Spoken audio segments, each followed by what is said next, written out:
Malik. And I'm Abteen Baziri. And today we would like to welcome you to the second season, 4th episode of the Investment Migration Report. Today's special guest is Chen, who is joining us from Shanghai, who's also better known by his pseudonym, EB5 Sir. Welcome, Connor. Hello, everybody. This is Connor from Shanghai. So, Connor, thank you for joining us. And I know it's late at night for you right now when you're joining us from Shanghai.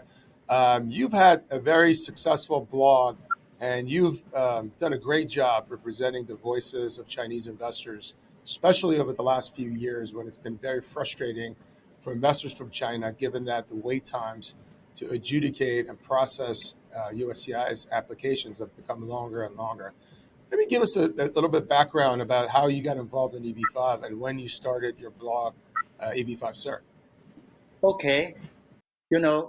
10 years ago, China EB5 market just getting started up.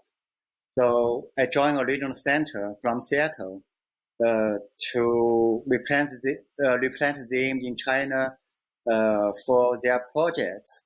And after that, I work for a law firm from San Francisco in China to help China investors and agents to file their petitions. So after that, I learned EB5 a little bit, and then found there are no resources for EB5 investors in China to know more about EB5, to know the background about EB5. So I see that could be an opportunity for me to write something about that. So WeChat at that time provided the platform to you can easily write your blog and spread it to other people. So I started over WeChat to write the blog about EB5 from 2014. That's also the time of China EB5 market booming. So that's fortunately the people come to use WeChat, the people come to make investments over EB5. So that's I get started. That's also my background. And you also have experience working not just at the regional center, but you also work for an immigration law firm in the U.S. Is that correct? Yes, I did. So, for our audience and those that may not be familiar with, maybe talk about what percentage of the total investments that were coming in 2013-14 when you started that were from China. You mean how much Chinese contribute to the EB5 in total? Exactly. I don't really have exact number or I can remember well, but I think it could be 18 around total investment over the past years. I mean, from where no with backlog, yes. So that could be from year to 2011, 2010 to 2016, 2019, or 2018. 19, there are nearly no Chinese investors anymore, but previous years. I mean, before 2018 or 2019, the Chinese investor could be account of nearly 80% to even 90% of total investment. That's my guess. I don't have really exact number about that. Yeah, I think I might have read statistics that in those timelines where China was booming from 2011 to 17, I think you mentioned, I think the total number of investors every year was anywhere between 80 to 90%. And I think most years about 85% of the total market. So the majority of the investors that really came to the U.S., the EB5 program, were from China. Yes, that's also a problem for the visa issue. So that's the reason. Yeah. And Connor, do you remember exactly when retrogression hit for the Chinese investors, and how long is the current backlog at this time for Chinese investors to get their green cards through the EB5 program? Yes, actually, I can remember well. I think Abteen maybe joined the conference. I think that's IUSA conference in April somewhere in US. So the Charlie Opham was invited to speak of the conference. he announced the retrogression will be started from 2015, May of 2015. So May 1st. So that I remember well.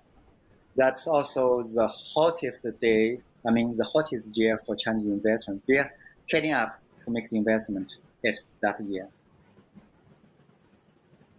Okay, so it's been about 7 years now that Chinese investors have been in this backlog. What has sort of been their feeling in the market towards EB5, and what have they been doing? Is the interest still there? Have Chinese investors still been applying in large volumes, or have investors sort of switched over to other countries or other programs in the US? Yeah, once we mentioned about 2015, at that time, the retrogression issue is not so seriously. Uh, so I can't remember well how long, I mean, over the visa bulletin, how long the people will have to wait. The visa bulletin may not really affect the current situation. We just reflect the previous situation, not the current ones. So the previously that's not so serious. So the Chinese people still try to make the investment at that time. Until 2014, 2017, I can remember well, we got the data from IUSA about the previous year's per country investment, per country investors numbers. So that reflects the number of the issue, the retrogression issue is pretty serious. That's over 10 years. So that means in 2017, Chinese investors came to realize that the retrogression issue is not only 4 years or 5 years, that's over 10 years. You have to wait over 10 years longer to get your visa numbers. So at that time, the China market come to realize that. So they come to pick up other projects instead of US ones, EB5 ones. Just like a Korean or Greece project, Greece, Portugal, or Spain. So other markets come to attract Chinese investors at that time. And Connor, I know a lot of Chinese investors are frustrated with the EB5 program. So, like you said, they're doing Spain and Cyprus and Malta and other programs. Is there still interest from the Chinese investors now that EB5 has been reauthorized? And are there, in your opinion, Chinese investors that are looking at other visa categories that's not EB5? Yeah, this year finally, really finally, EB5 got authorized and rewritten. I mean, so finally changed the rules for all the issues. For Chinese people, always interested over EB5. That's always. For American, a lot of Chinese people have sort of American dream. I mean, that's the idea of why they send their children to US to get higher and education, and they try to have their children to get a job over there, living over there instead of in China. So they always American dream. They always try to look at other options to immigrate to US. Even over previous years, the retrogression issue to EB5 is pretty serious, but the people here still try to do just like EB1 or L1 or E2. They try to find ways to move to US. So I can say there are always interests for Chinese people. And I just want to make a clarification for our audience. So every year, as part of the Immigration Act of 1990 and then the pilot program, there's, something like, I think, 790 or 690,000 visas. 10,000 of those visas are allocated specifically to EB5.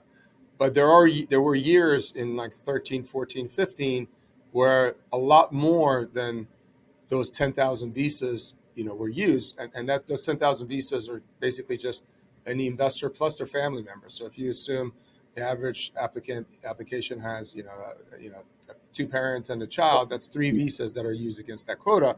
But there was nothing that stopped, fundraisers and EB5 projects for stopping at 10,000. So there were years there actually had 27,000, 30,000 visas that were used. So what that really meant is that the additional visas would go in the back of the line and be backlogged.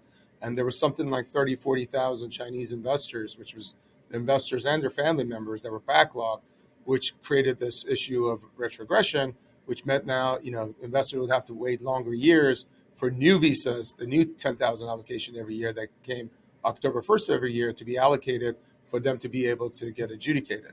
So even though 10,000 visas were allocated, there were years that went way over those 10,000 visas, and it just created more of a backlog.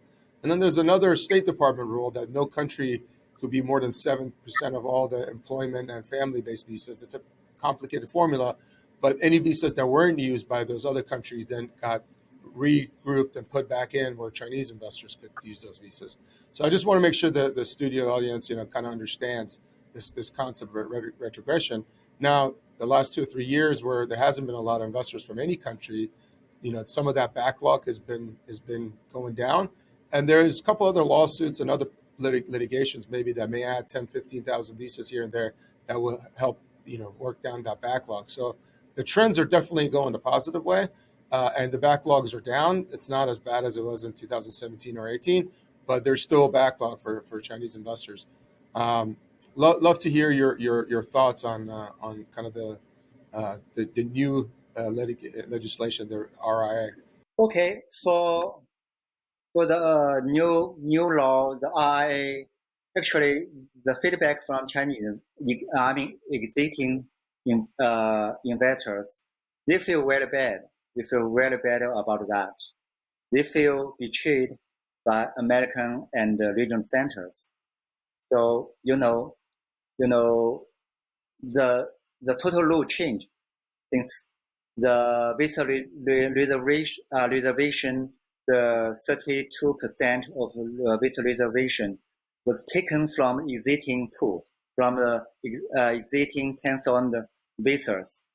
So the people feel that the American people do not like them. For the Chinese, actually, once regional center long years ago, regional center come to China to sell EB5 projects to Chinese investors. They are not selling projects. They are not selling investments. They are not even selling green card. Actually, they are selling American dream. So the people in China prefer American dream and prefer to send their children over American. They make investment, but finally they say, okay, American politicians don't like them.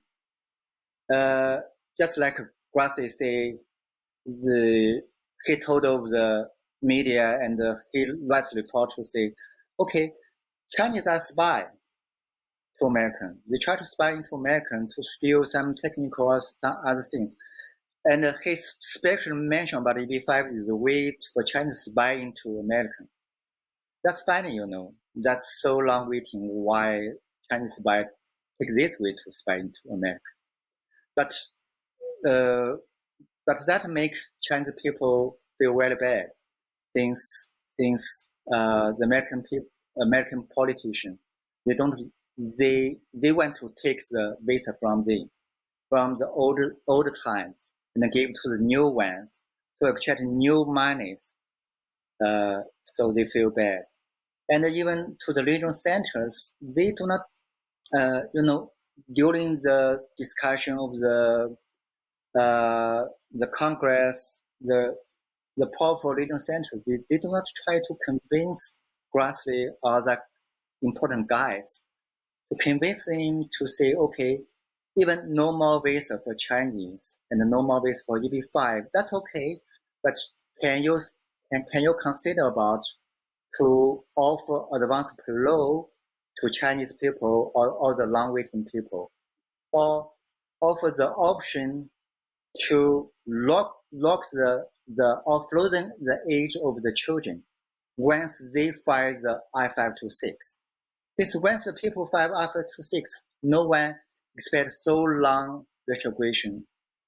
But in China, more and more children age out. Actually, for the Chinese parents, I don't know if you have little idea about the Chinese people. I mean, the Chinese family. The Chinese family really care about. I mean, the parents really care about their children. They want to offer everything to their children. So they do EB5 for their children, but the children age out. So what makes sense for EB5 anymore to them? So that's how the Chinese people feel. But anyway, new investors, they may see opportunity for the reserved visa, the opportunity to get their children to get the green card, or for their children to be in U.S. colleges. They may make the investment and get the green card, get the combo card to see in US after the graduation. Yeah. So, Connor, just to be clear, you're sort of talking about existing Chinese investors and their feedback or their feelings towards part of the Reform and Integrity Act, which says that certain visa categories will be set aside. So rural projects will have a certain set aside, and some other infrastructure projects in high unemployment areas, because then that takes away from the visas available for people who are already waiting in the backlog. Yes, exactly. That's how people feel. That's very unfair, You can set the law before, so the people make the investment. You cannot do that after they have investment and you change the law. You change that and take the visa away from them. And their children, I think many of them will be, even over half of the investors, their children will be age out. That's very serious issue. Yeah. For our audience, I want to just clarify. So, in the new Reform and Integrity Act (RIA), there are several set aside categories. There's 2% of visas set aside for infrastructure, which is roughly about 200 visas. There's 20% set aside for rural projects, which is basically about 2,000 visas annually. And then there's 10% of visas set aside for high unemployment areas, which is about 1,000 visas. So that leaves 68% more visas. But in reality, very few, if any, are going to bring any project into the market that would be at a higher investment threshold, which is $1,050,000. Almost all projects are either going to be TEA, rural, or infrastructure. So in reality, most projects that are going to be TEA, they have a 10% visa set aside, but that other 68% is going to go back into pools. So there's going to be roughly 78% of the visas available for high unemployment areas. And if I'm not mistaken, I think Chinese investors have always been very interested in good real estate projects in big gateway cities that have a lot of immigrants that Chinese like to immigrate to, by good developers that know how to bring on good projects. And I think there is definitely a lot of regional centers right now focusing on rural projects, but historically there hasn't been a lot of interest by Chinese investors in rural projects. Love to hear your thoughts on that.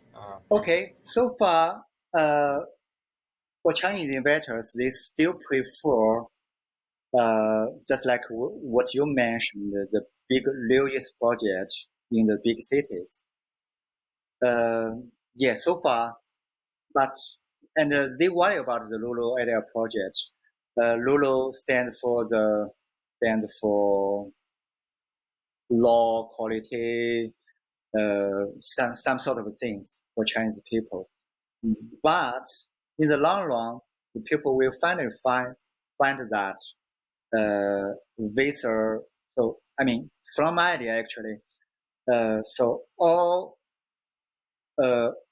investors from all the countries, all the world will seek the opportunity, seek to pick up the project in the big cities, the rural area projects. But So there will only be very few investors left to Chinese people. So think about 7% over 10,000 visitors. So that's only 50 visitors for the urban area projects. So the Chinese people they can't really pick up the city project anymore. I mean, after 1 year or 2 years later, once the retrogression issue will reflect over the visibility. So far, there's no problem. But after 2 years, I think the visibility will be changed from the current for the rural, for the urban projects to 2 years, 4 years, or I can remember. I don't know how long will it be, but the Chinese people will finally realize that they can only pick up the rural area projects for the. Yeah, and the reason those set asides were put together is because this EB5 legislation was fought for in the Senate, and in the Senate, you have states that are more populous, like the New York and Texas and California and Florida, and then you have the states that are rural, like Iowa and Vermont. Well, it happens to be two of the main sponsors of the EB5 bill are Senator Grassley from Iowa and Senator Leahy from Vermont, and of course they put these visa set asides because there wasn't a lot of interest in investment in their states. So they wanted to really kind of force investors to go to rural areas to get dollars in their state, and that was the negotiations that happened in the Senate to make sure both sides, the small states and the big states, were happy.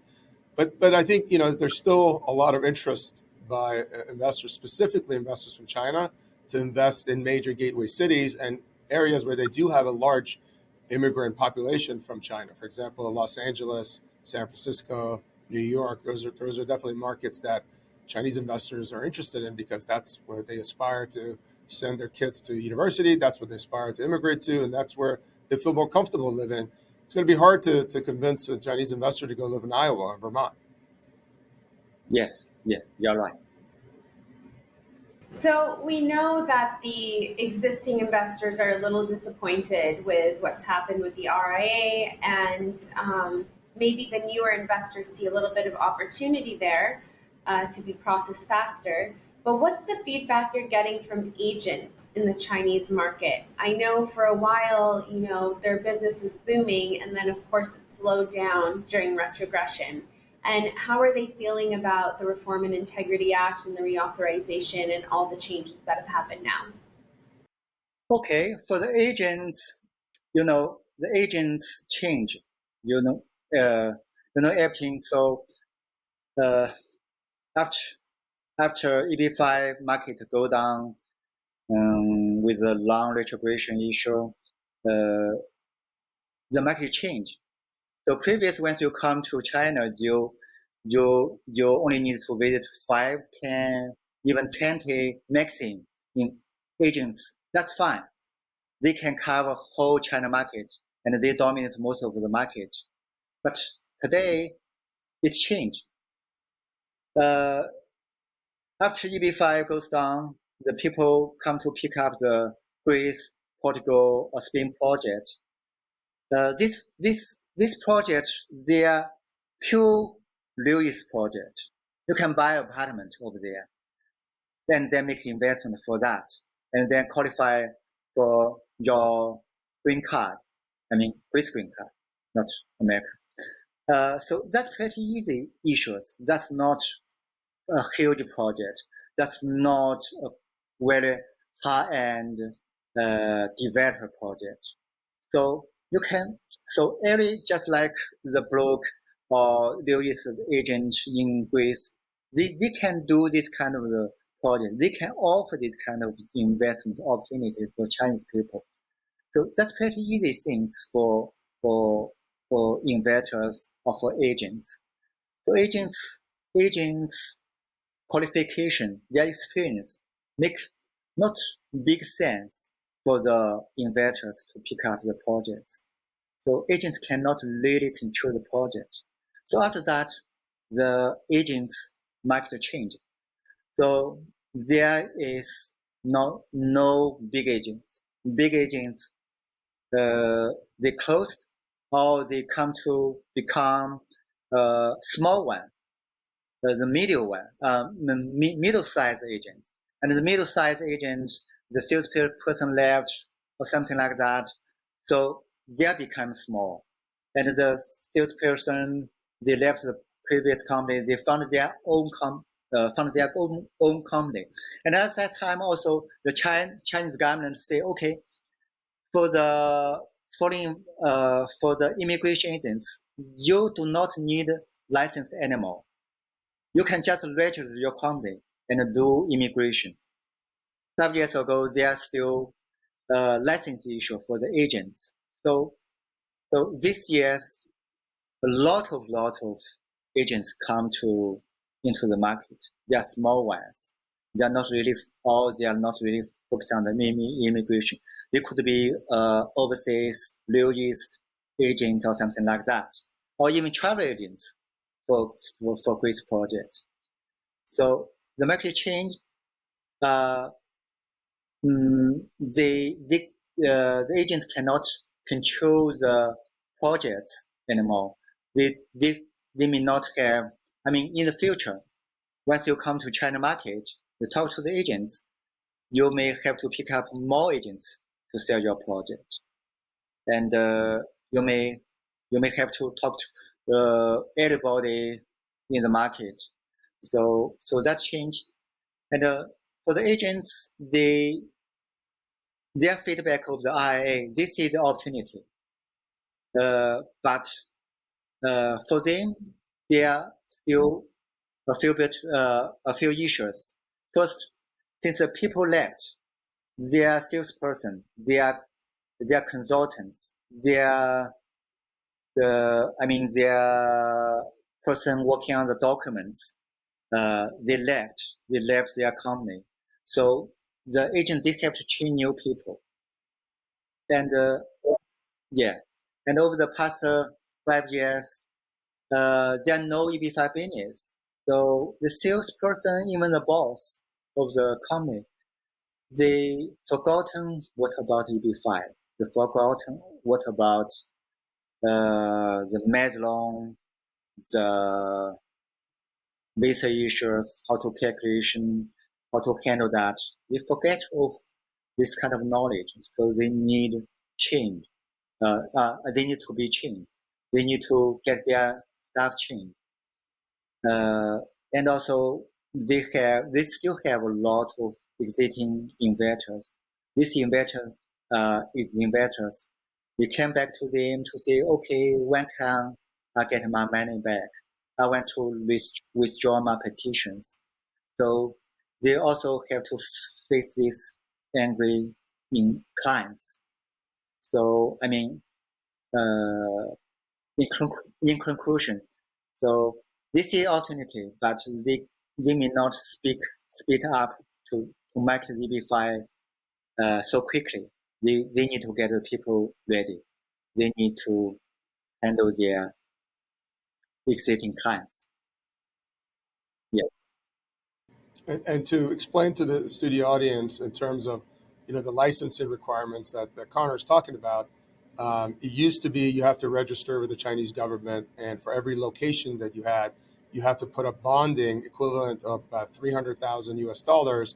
So if you're an agent that had 30 locations in 30 different cities, you can imagine the upfront expense and cost to be able to be an agent. But now that that requirement to be licensed and bonded has been lifted, you can imagine that the industry is going to get much more fragmented. In China, at one point, I think I looked up on the government database of the registered agents, somewhere between 800 to 1,000 agents existed in China. But I could tell you probably the 80-20 rule came into effect where the top 10 agents in China probably raised something like 80% of all the money that was gotten for EB5. And so it was very, very heavy, top heavy. And then, the top 5, the top 10 agents raised the lion's share of all the funds. And what Connor is saying is that the industry is going to be much, much more fragmented. And there's going to be a lot of smaller agents that are going to do more volume. So it's not going to be so top heavy.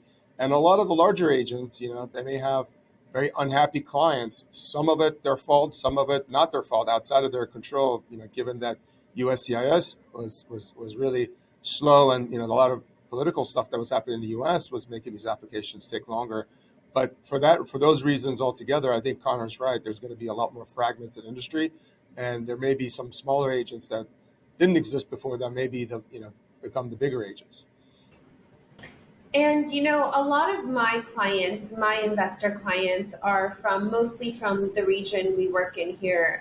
Our office is in Dubai. So our clients are from throughout the Middle East, GCC, India, Africa. And a lot of them have sort of lost confidence in the EB5 program, in the US government, because of all these things that have been happening over the past, let's say, 6 years, probably. Right? 8 years, yeah. 6 to 8. Well, since I first opened my office in Dubai, in that very first year is when they started talking about changes and price increases and everything. So it's been quite a long time, and because there's been no stability for such a long time, obviously investors from these regions have lost confidence. I can only imagine how the investors in China must feel that, along with all the instability and regulatory instability, there's also been the retrogression and all these things that kind of negatively impact China specifically. So do you see now, with the Reform and Integrity Act, now with kind of this opportunity you were saying that agents and new investors see with the RIA, do you think that there's going to be this renewed market in China? Do you think that China can get back to being the biggest EB5 market again? Or do you think those days have gone? Actually, the days back, even a lot of unhappy or even angry existing investors. That's still new people. China is still the biggest country with highest population, right? I don't know if India have exceeded China, but still, for the Chinese people, still, China still have really big base of population, bigger base of middle end or even high end rich people. So, and the education is always an issue here in China. I think you're familiar with that. The high competition for the Chinese students. So a lot of parents do not like that. They prefer their children to go overseas to get educated, to not so much involved into this kind of high competition, just like to do exercises every day and night. So that's a background. And also the political issue, I'm not okay to talk about too much, but we are about that. So the people, when they get rich, we try to put their resources overseas to make sure we can secure their some sort of things. And Connor, you're exactly right. I mean, we all know that education is such an important topic for a Chinese family, and their kids' education is really one of the main reasons that Chinese investors have immigrated to the U.S. to make sure their children can go to one of the 300 plus elite universities the United States has. For that reason, I think U.S. is always going to be a top destination. Canada has universities nowhere near the number that U.S. has, but a country like Cyprus or Malta or Greece, there's very few universities. There's not enough supply of universities for Chinese investors to feel comfortable to immigrate to where the kids can go to secondary education. And that really sets the United States apart. But I also understand the frustration that the Chinese investors have. I mean, they've done everything the government has asked them to do. They invested the 500,000. Now it's going to be 800,000. They spent the legal fees. They waited, and and really there hasn't been anyone that's advocated for these Chinese investors. I think Connor, my hat's off to you. You've done a great job advocating for the investors. Investors are frustrated from China. There's all kinds of different reasons why they're frustrated, but you've done a good job, with your blog and putting out information to really help them understand what's going on. And even some of the Chinese agents that have spent money, lobbying in the U.S., they haven't really advocated, those large Chinese agents haven't advocated for investors. They've advocated for themselves. They've been lobbying, all they've been lobbying about is so that their government is not going to require them to disclose how much fees they're making, but they're not really advocating for more visas. They're not advocating for the things that the investors care about. The agents have been, I'm not saying all of them, there's a lot of good agents out there, but a few of them, a few bad apples, been advocating really for their own self-interest, not for the investor self-interest.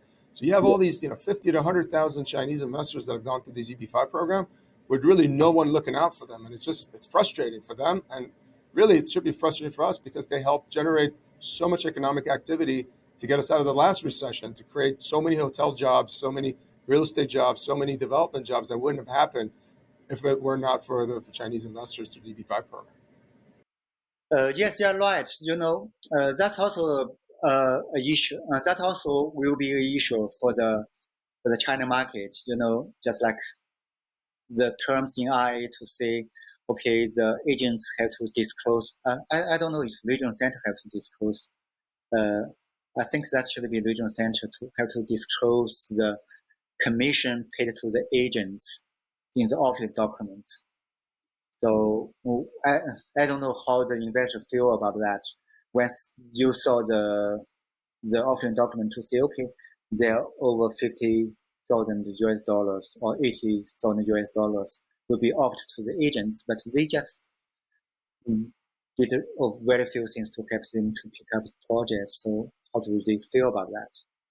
Yeah, that's the issue.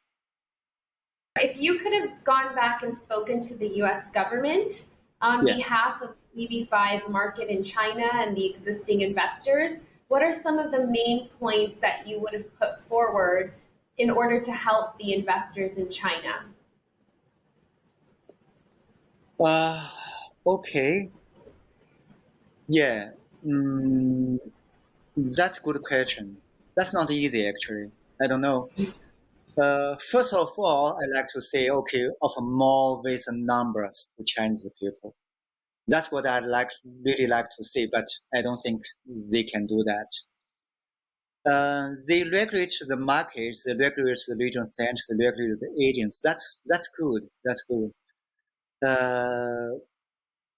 But they have to some practice.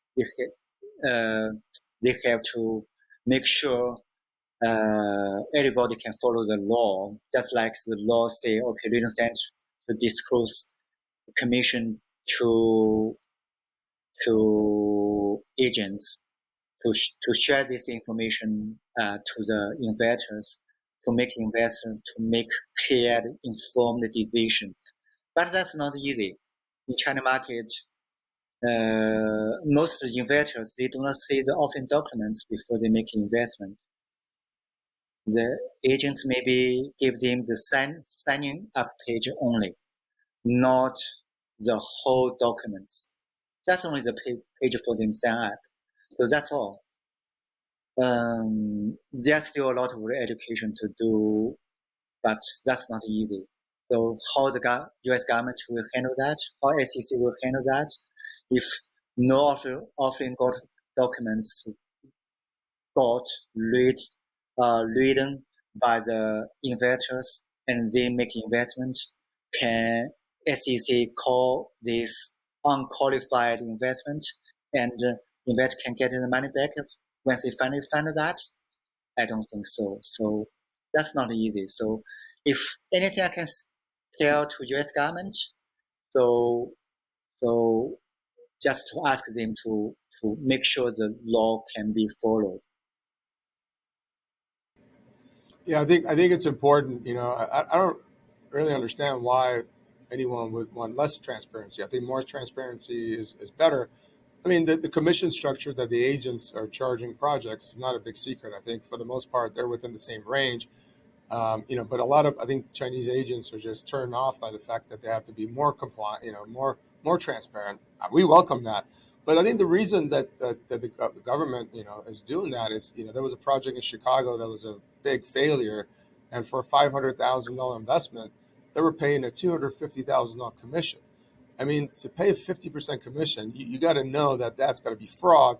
There's no way a project can pay 50% of commissions and pay the investment back and still be successful. So really, the reason that the government is asking for this transparency is to have SEC keep an eye out. If someone's paying that high a commission, chances are that project is not going to be successful, and it's really just more of a being ready to see if there's kind of these red flags like a higher commission. But I don't think their goal is to care about who's making what. But the more transparency and something like this would raises red flags is really to protect the investors, to know ahead of time, hey, if this project is paying 50% commissions, something is wrong. They're not intending to pay these investors back, and that's when the regulators can step in and protect the investors. Yeah. I think in the future, after the new law come to take effect, the pure fraud project could be very few. From my idea, since at the regional center, the project will be audited, so that's good. But on the market side, on the selling side, to Chinese investors, they do not have. I mean, they do not handle the English well. You cannot read offering documents. Even they will not be offered with the offering documents. So how SEC or US government handle that point of the issues, that will be critical from my side. Yeah, I mean, speaking as a consultant myself, of course, not in the Chinese market, in a different market, obviously this disclosure that's required is going to be a big change. And I do know a lot of other consultants and agents that aren't very happy about it. But my viewpoint on that is I think their main concern is that it's going to slow down business and people are going to just want to kind of undercut and negotiate too much, knowing that when they know a certain amount of money is going towards an agent, they want to try to negotiate the agent out of that money. And I think that's the main concern, right? But at the same time, it's going to become sort of just uniform throughout the market, just like how they set admin fees, for example, and the admin fees become similar or the same for every single project that's offered on the market. It's going to be the same thing. Every agent, every consultant is going to have to disclose this, what they're making, and it'll sort of just become commonplace in the market. Investors will get used to it, and I think it will be fine. But yeah, I mean, I can understand from that point of view how it is a little scary for agents and consultants to have to make this change. But of course, the transparency is good for investors, I think, in the long run. And it's also good for consultants and agents because, you don't want to. Transparency is great because it protects you legally as well at the end of the day. So, I think all of these are good changes in the long term. Yeah, and I think investors shouldn't just listen to agents, blindly. I mean, there was a lot, some agents have raised 7,000 investors, so they had a machine, and a lot of investors just took everything they said, for face value. But now I think investors are going to have to do their own due diligence, hire a firm that understands real estate capital stack, what it means to be a senior loan, what it means to be mezzanine junior, what it means to have more risk than that. So I think agents that actually have their own in-house underwriting capability where they can underwrite those real estate projects the same way a bank would do in the United States, I think those agents are going to be much more successful. And the agents that are just pure marketing and, they try to, it's as if they're selling a used car or if they're selling a house, those agents won't be successful. The ones that really dig in and understand underwriting are going to be successful. And we had an interview earlier with Ron Klasko. And in terms of wait times for Chinese investors, he made us understand, and this was kind of new to me, that the lowest wait times will be regular TEA projects that have an expedite. Then a little bit slower than that, but still fast, will be rural and infrastructure projects. And then slower than that are just any other TEA project. So another trend that I think is very positive for the Chinese market is in the RIA, where investors that are here on another visa category, whether H1, F1, even a tourist visa, can actually stay here and apply for the green card while they're waiting for the EB5 process. So even if there's a wait time of 7 years or 8 years for China, that may actually be more palatable to Chinese investors because they don't have to wait for their green card application, their I-829 to be approved. They can actually wait in the U.S. And I think that's going to be a game changer. I'd love to hear your thoughts on that, Connor. Yes, you are right. I think you are right for the families with children already go to the college in US. I think that's the best opportunity to them. So they can concurrent filing 485. So that's easy for them. And they do not need to worry about the 526 approval. They do not need to worry about the possible coming retrogression issue. As far as today, there are no retrogression issue of the visibility. That's fine. They file 526. They file at the same time they file 485. So at least they can get the combo card approved during this time. So even after 1 year after they got the 526 approved, there are still retrogression issue comes out for this category. That's still fine for them. They can keep the combo card until visa available for them. So I think that's good issue for them. So that's also the biggest market. If any suggestion I can give to you, that's to focus on these guys. So this the most possible kinds for you. What are some of the other things that investors are frustrated about in China? What are things that you hear where investors are telling you, "I'm frustrated because this, and this," and I know we've talked about the obvious one, the wait times. I think you mentioned investors have this feeling that the U.S. government is not, taking them seriously or putting emphasis on how important they have been in terms of creating all these jobs for the U.S. market. But what are some of the other frustrations that investors have that hopefully you could be a good voice for, that we can understand better here in the U.S. and people that operate regional centers? Sorry, I didn't get what you mean about the. Yeah, just so, I know we've talked about how investors are frustrated because of the wait times. Yeah. And maybe the U.S. government not taking them seriously. But what some are the other things that investors are frustrated about, and what are some of the other things you're hearing from the Chinese marketplace as this new legislation is passed? You mean besides the retrogression issue, are there any issues concern about them? Yeah. Yeah. Okay, let me think about that. Sorry. Sure. So first, I think the issue about is that's not so easy to handle the fraud issue.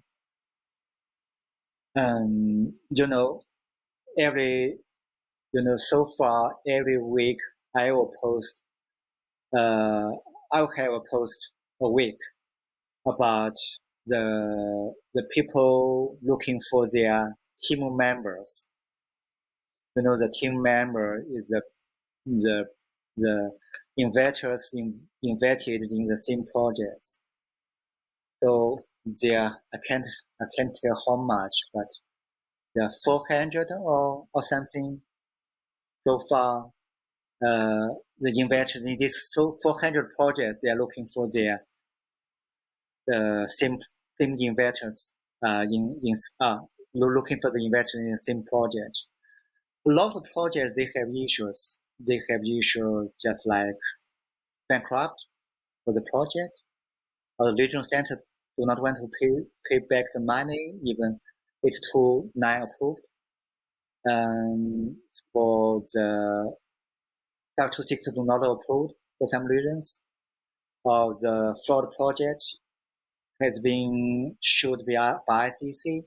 So a lot of issues, but that's not easy for Chinese people or for Chinese investors. They try to check or chase these kind of issues. It's hard for them to find a qualified lawyer in US, and even with lawyers, that's pretty hard to fight over the US court. that's pretty hard. Since the developer region center, I mean, the fraud guys, they may have much more money listening from the investors. They are pretty rich. They can pay well to the lawyers. They can hire best lawyer to defend for them. So that's not easy. And even for the fraud project, if the government says that's fraud, but the investors they will take the risk if the project do not create the jobs. If they finally they cannot get the green card.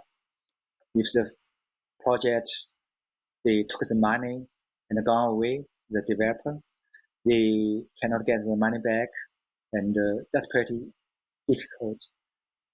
Even just like, for example, years ago, there is a lawyer in San Francisco. I don't know if you remember the name, but I don't know when do not want to mention that. But the lawyer took the money to try to mislead the investor to say, okay, I pick up a region center project for you. Actually, that's a region center controlled by the lawyers. And finally, SEC, FBI, SEC, yeah, sue her, and the FBI tried to catch her, but she buy a passport and left US and left China, and no one can find her. So for Chinese people, they cannot get money back, and the project also have some problem.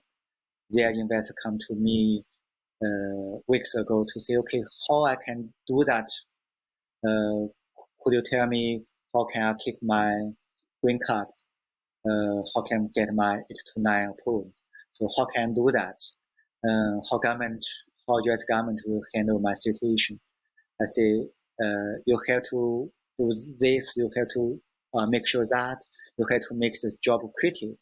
But the regional center closed. There are no people in charge. So how can we do that? So that's very, very situation for them. So that's all the issues Chinese people do not feel good. Yeah, I mean, I think obviously for investors, the two most important things is making sure they choose a project that has track record in EB5 so they can get their green card. But more importantly, make sure that they invest in a project that's underwritable so they can get their money back. There's a concept in EB5. In order for you to qualify for the jobs, you have to invest in a project where the dollars are at risk. It can't be a guaranteed loan. It can't be any kind of guarantee where or you can't you can't have a condo in the back end or get real estate property in exchange for investment. Your dollars actually have to be at risk, but that doesn't mean your dollars have to be risky. It doesn't have to be a risky project. It just means it has to be at a normal real estate risk. And I think there's definitely a lack of underwriting by the agents. I think sometimes in the past, they would basically look at who's giving them the highest commission. I think that a lot of that cleaned up in 2015, 16, 17. A lot of agents got smarter and actually started underwriting and really understanding, U.S. capital stack. At the end of the day, the agents are fiduciaries for the investors. They have to make sure that the investors get paid back. But also from a business perspective, if you put investors in a project that blows up, then you're not going to get investors anymore. You're going to lose credibility. And, for that reason, I think some of the bigger agents may no longer be around because, a lot of them have, projects that have, fall into trouble. But, there's nothing that stops investors from doing their own due diligence, hire a third-party firm to make sure that, what they're investing in their projects, dollars in, it's a viable project. It's a viable real estate project. Me, for example, at Privé, we only underwrite asset classes where we know there's a market where investors, the project can refinance, pick the investors back. That means multifamily, hotels, office, retail, mixed use, maybe industrial. Those are the only categories where there's a market for refinance. If you're investing in a ski resort, or if you invest in a wheel project or a water park, things that Wall Street doesn't refinance, you have to pay additional attention to that because in order for the projects to pay you back, the project has to sell that project.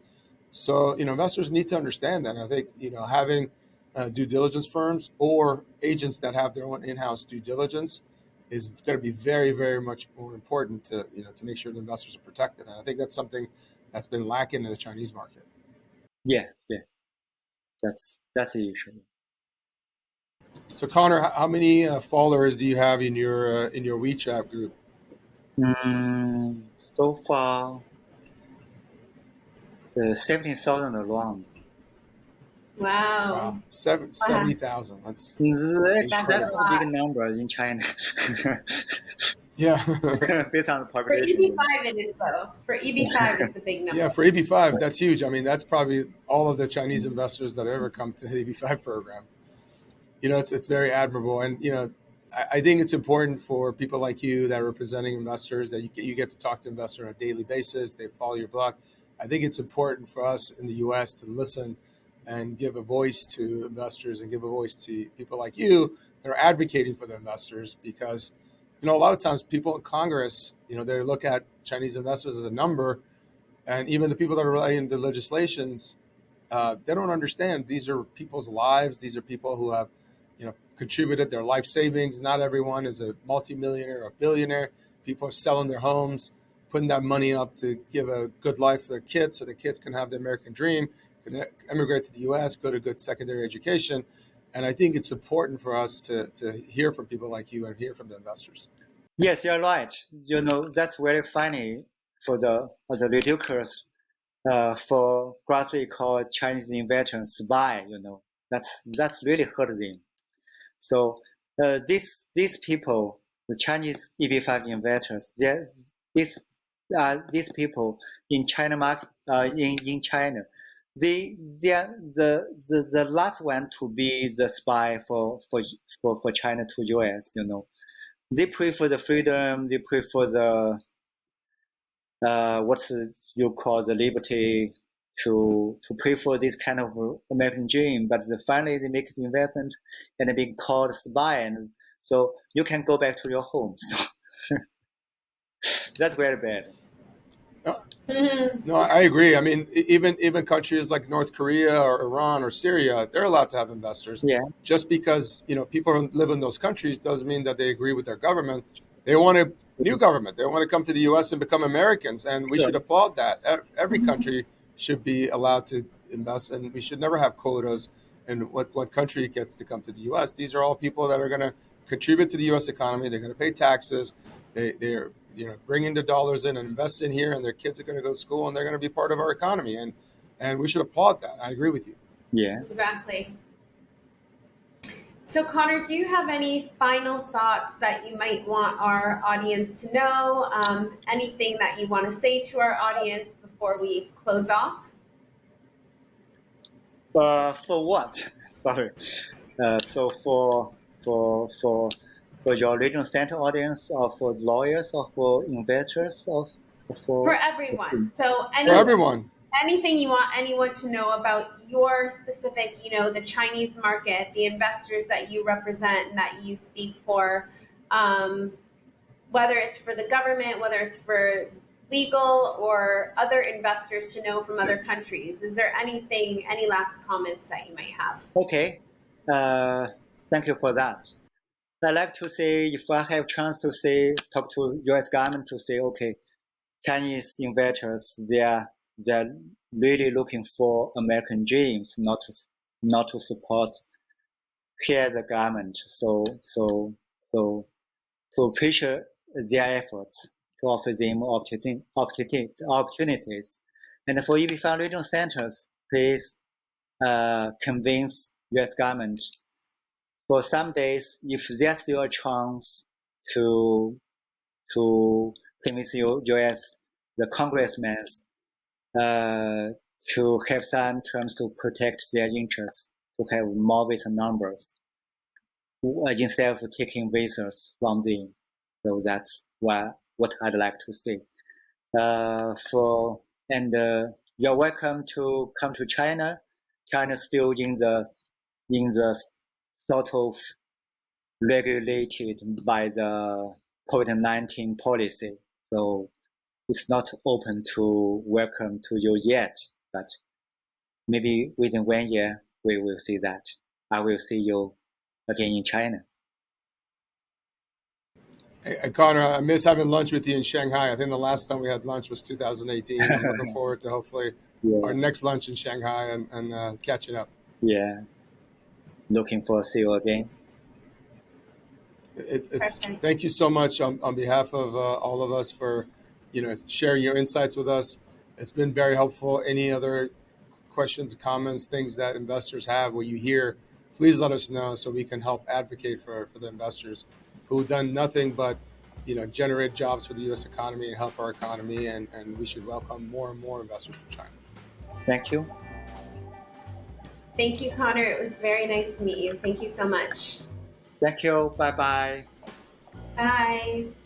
Thank you again. Bye bye.